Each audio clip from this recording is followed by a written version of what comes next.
Mr. Alabira Ibrahim, for speaking with the communications team of WACSI. You are the M&E Specialist for USAID Ghana Feed the Future Agricultural Policy Support Project. Tell us about this project. Well, the APSP is part of the Feed the Future group of projects that have been put together by the USAID Ghana to support the food security enabling environment in Ghana. Our project is a policy project, so we work mainly with the Ministry of Food and Agriculture. It has three components though. We have the policy formation and implementation component, then we have the policy research component, and we have the policy advocacy component. You will agree with me that in order to make policy, you will have to engage the civil society, the citizenry, civil society, farmer-based organizations to make inputs into policy. And component 3 is the policy advocacy. And that is what your company, WACSI, is making input into. Thank you so much. I was actually coming to that. USAID APSP project had contracted WACSI to build the capacities of its partners, normally referred as non-state actors, working with it on this APSP project. You have indicated about 4 areas that you have had WACSI to train these partners on: leadership and governance, membership development, fundraising, and then policy analysis, formulation and implementation. How did you arrive about this capacity building initiative?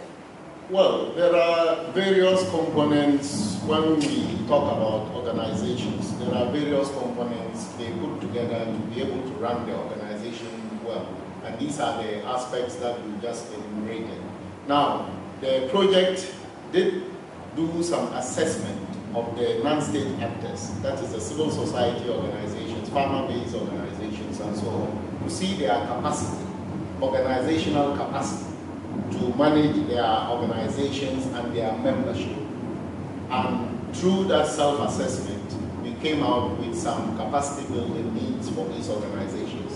And that is how come we contracted WACSI to be able to build their capacities in those areas. Even though we are now in Tamale, where we are currently delivering the policy analysis, advocacy, and implementation training, you were with us in Accra, where we had the first set of training for your partners in the area of leadership and governance, fundraising, and membership development. You actually witnessed some part of the training. What do you have to say with the way WACSI has handled this training? Well, yes, you are right. I've made 2 visits to WACSI training programs of our non-state actors, and I must say that I've seen some professionality in your work. In Accra, I observed a different group training. In Tamale, it's another set of training, so you have brought different skills to bear in your training. My interaction with participants have shown that they are quite impressed and they are actually learning a lot from your training. And we are also happy as a project that we are able to make an impact in building capacities of organizations, non-state actors, to be able to engage in the policy advocacy arena in the country. Okay, well, thank you. When we talk about capacity, this is a very critical aspect of sustainability. Yeah. For every individual, for every organization, you must have the capacity to move to the next level. It's really interesting to see that USAID and APSP project understand the importance of capacity in this project. But the question I want to ask is, how do you intend to sustain this process? Having trained your partners, what's next? Well, it is not just going to be a one-off training. We are going to be following through these non-state actors throughout the life of our project to see that we follow up to see the impact of the training you have done and what mentoring that we can still continue with them, so that by the time we leave, we are sure that civil society is well, their capacities have been built enough to be able to engage with the government to advocate for good policies for the country. Yeah, I mean, I love the fact that you have already taken the word out of my mouth, talking about mentoring and coaching.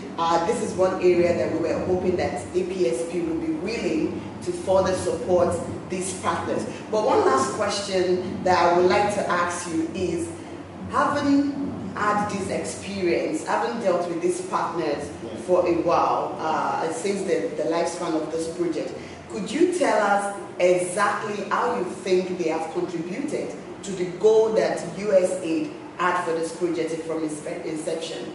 Well, we're not only building their capacities, but we are making grants available to them for their own organizational capacity strengthening. We are making grants available to them, and we are also making grants available to them to make proposals for advocacy issues out there. So apart from contracting you to build their capacity, we are also offering them grants to be able to strengthen their organizations, networking, and also be able to pick particular issues on agricultural policy advocacy to get grants to be able to carry that through. Of course, we did assess their capacity, organizational capacity for advocacy, but we are also going to do that after maybe a couple of years to see what kind of improvement there has been. So we expect that after your training, there will be some capacity improvement, and we are going to assess that one as well to make sure that it has been brought up to a level that can be sustained. Okay, I mean, as you have witnessed in this current training going on internally, the policy analysis, implementation and advocacy training, they are currently in putting together their policy advocacy framework. They are working on various issues. Some of them are working on strengthening the agric extension area. Some of them are focusing on women's development and access to different things that they're supposed to have access to within the agriculture sector. And you have also mentioned that you are willing to support them. We understand that advocacy may take sometimes 5, 10, 20 years, depending on what the context is and the stakeholders, the actors that are within the advocacy arena. Can you tell us what your plans are? You had mentioned that you are willing to support them for the lifespan of this project. I don't know how long this project is going to be, but should the advocacy agenda they are currently planning go beyond this project, the lifespan of this project, how do you intend to provide the required support? Well, as you know, projects come and go, and even the whole portfolio of the Feed the Future has a lifespan, and the project will come to an end. But we are hoping that even the little we have done, together with other development partners, what they are doing, advocacy issues will always be there. New ones will emerge, and so on and so forth. So we are not saying that we can finish with advocacy issues now, but we are expecting that once capacities are built, then we will be able to pick up new issues that come and be supported by other development partners and other projects that will come up to be able to carry on with advocacy. Okay, thank you so much. We have been speaking with Mr. Alabira Ibrahim, who is the M&E Specialist for USAID Ghana Feed the Future Agricultural Policy Project. If you have a final statement to your partners and to WACSI, we will be really happy to have you. Well, what can I say to WACSI? We are, as I said, we have been impressed with the training so far. We are expecting to see your reports and what you have achieved with the state actors that we have given to you to train. We hope that in the future we can continue the collaboration. Thank you so much.